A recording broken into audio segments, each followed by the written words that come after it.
Vamos nessa. Em depoimento à Polícia Federal, o ex-ministro da Saúde, Eduardo Pazuello, diz que Jair Bolsonaro pediu para que ele averiguasse supostas irregularidades na compra da vacina Covaxin. De acordo com o general, o presidente fez a solicitação pessoalmente e de maneira verbal.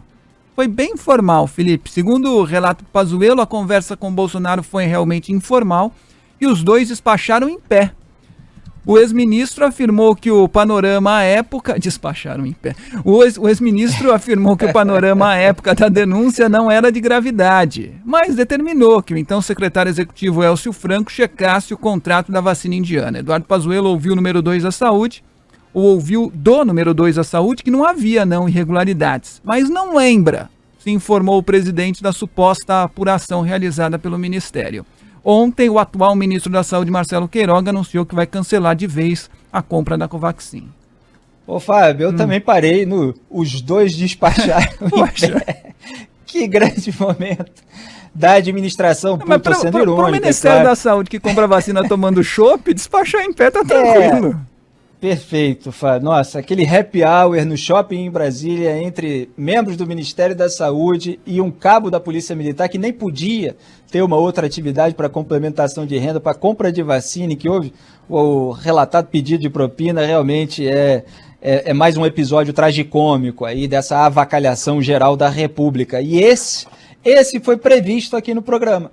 Salve, salve, Band News. Quando veio à tona a denúncia por parte dos irmãos Miranda, lembrando que tinha um que era servidor do Ministério da Saúde, que enxergou as irregularidades no contrato de aquisição da vacina indiana Covaxin, e o irmão dele, que é o deputado federal Luiz Miranda. Eles levaram essa informação, quer dizer, a descoberta das irregularidades, para o presidente Jair Bolsonaro. Lembra que eu fiz até a analogia com o filme A Negociação, com Samuel Jackson, Kevin Spacey, porque eles acharam todo mundo suspeito dentro da pasta, já que viram ali uma negociação no mínimo esquisita, e aí foram para alguém fora da pasta, o presidente.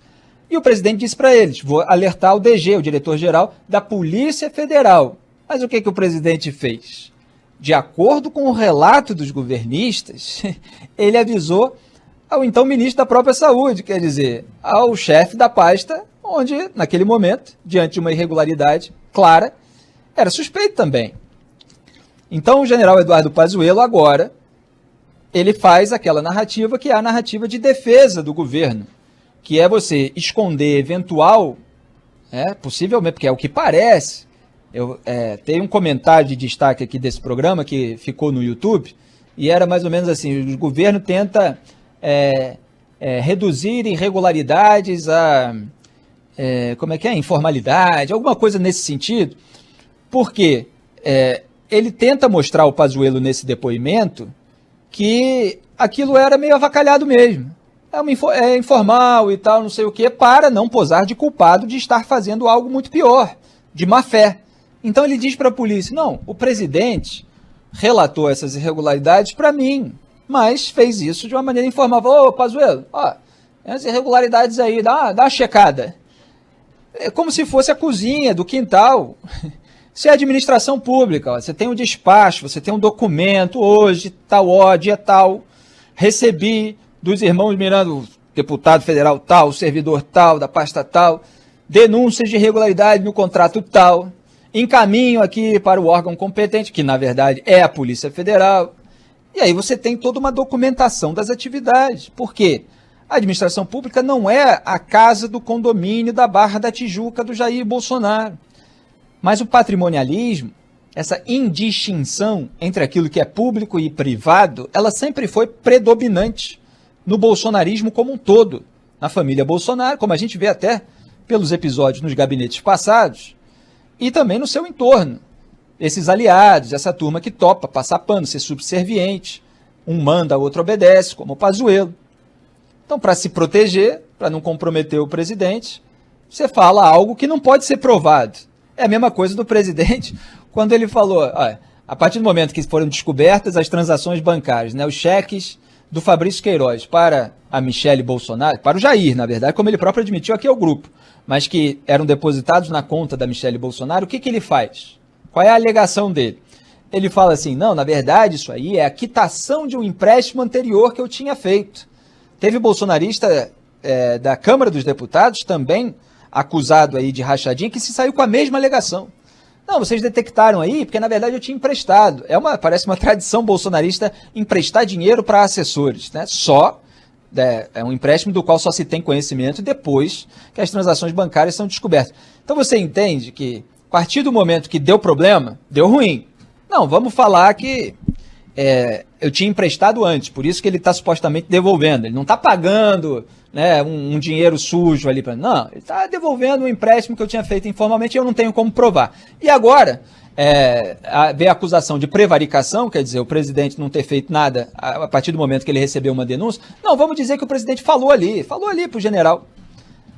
Agora, como não desconfiar que o presidente falou assim, ó, descobriram aí a irregularidade, ó, trata de limpar isso tudo aí, entendeu? Como? Porque não tem o registro. Então, quando a coisa é feita da maneira informal, a desconfiança é para o pior, porque se não tem problema, se está todo mundo limpo, então você faz um documento, você faz um ofício. Ó, realmente não sabia de nada aqui, fui pego de surpresa, mas, vou registrar, recebi a denúncia, vou passar, vou encaminhar para o órgão competente e que vasculhe lá. E se tiver que demitir ministro que eu indiquei, que demita. Demita, né? Não é a demissão a função do órgão, mas que denuncie.